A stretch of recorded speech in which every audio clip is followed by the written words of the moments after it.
하루의 끝. 오늘도 고생 많으셨어요. 이제는 불을 끄고 이어폰을 꽂고 잠에 들기 전 가볍게 이야기 하나 어떠세요? 하지만 조심하세요. 이 이야기가 끝나고 나면 혼자 있는 게 조금 무서울지도 모르니까요. 이분의 괴담클럽, 지금부터 잠들지 못할 밤이 시작됩니다. 여러분은 체육관 지하라는 말을 들으면 어떤 이미지가 떠오르세요? 텅 빈 공간, 오래된 매트, 곰팡이 냄새, 그리고 그 안에 몰랐던 철문 하나. 솔직히 말하면요, B씨는 그때까지 괴담 같은 건 전혀 믿지 않았어요. 중학교 3학년 여름방학 직전, 장마가 끝나기 전날에 흐린 오후였어요. B씨의 반은 체육 수업 대신 실내에서 농구 영상을 보며 시간을 보내고 있었죠. 그날도 B씨는 농구부 친구랑 같이 남아서 체육관에 있었어요. 친구가 장비를 챙기러 간다길래 혼자 먼저 체육관 구석에서 기다리게 됐죠. 그 구석엔 오래된 매트랑 망가진 체육 도구들이 잔뜩 쌓여 있었고, 그 사이로 작은 철문 하나가 눈에 들어왔어요. 문득 예전에 들은 소문 하나가 떠올랐죠. 체육관 밑엔 진짜 지하실이 있대. 거기서 예전에 다친 학생이 죽었대. 밤마다 누가 밑에서 뛰는 소리가 들린대. 다들 장난처럼 웃었지만 그 순간만큼은 웃을 수가 없었어요. 왜냐면 그 문이 반쯤 열려 있었거든요. 먼지가 사람 다닌 자국처럼 흩어져 있었고, 그 철문은 마치 들어와 라고 말하는 것처럼 벌어져 있었어요.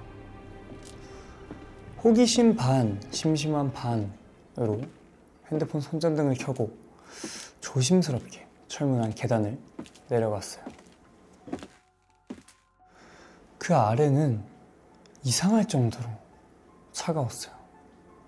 여름인데도 기온이 뚝 떨어진 느낌. 곰팡이 냄새와 낡은 플라스틱 냄새가 진동을 했고, 지하 공간은 생각보다 더 넓었어요. 철제 선반, 캐비닛, 체육복 더미, 낡은 축구공, 그리고 왜인지 모르게 발밑은 끈적거리더라고요. 혹시나 하는 마음에 발밑으로 빛을 비추자 붉은 액체가 있었어요. 절대 피일 리 없다고, 오래된 창고니까 녹슨 물일 거라고 머릿속으로 수없이 되뇌이고 또 되뇌었어요. 그런데 그 순간 천장 위에서 누군가 마룻바닥을 내려 찍는 소리가 들려왔어요. 분명 누군가가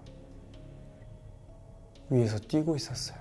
근데 훈련은 아직 시작도 안 했고, 분명 B씨가 내려올 땐 아무도 없이 조용했거든요. 겁이 나서 돌아서려는 그 순간 등 뒤에서 누군가 이 안에 있어.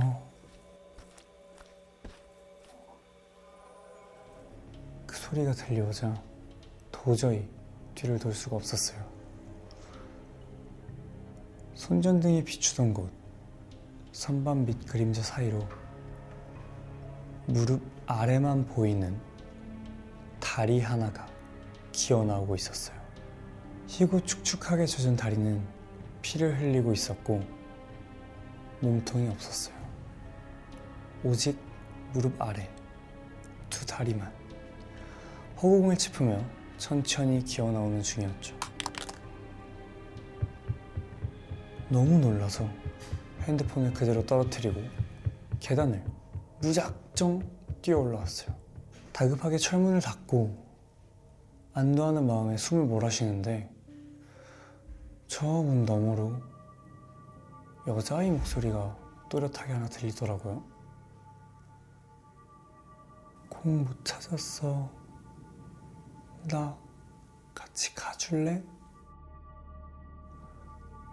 B씨는 뒤도 돌아보지 않고 교실로 뛰어갔어요. 며칠 후 학교 공지엔 이렇게 적혀 있었죠. 체육관 지하 창고는 누수 문제로 폐쇄합니다. 그 후로 농구부 친구들은 이렇게 말했다고 합니다. 야, 공이 자꾸 사라져. 누가 막 쳐다보고 있는 것 같아. 공이 혼자 굴러다니던데? 그리고 그날 이후 B씨는 가끔 꿈을 꾸게 되죠.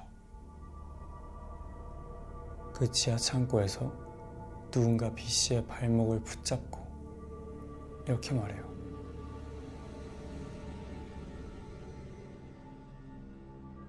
나 아직 못 나갔어. 너는 다 봤잖아. 문 다시 열어줘.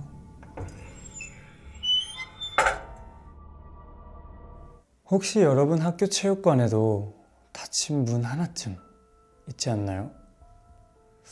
오늘 밤 문을 꼭 잠그세요.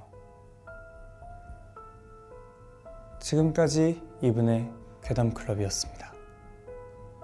다음에 또 만나요.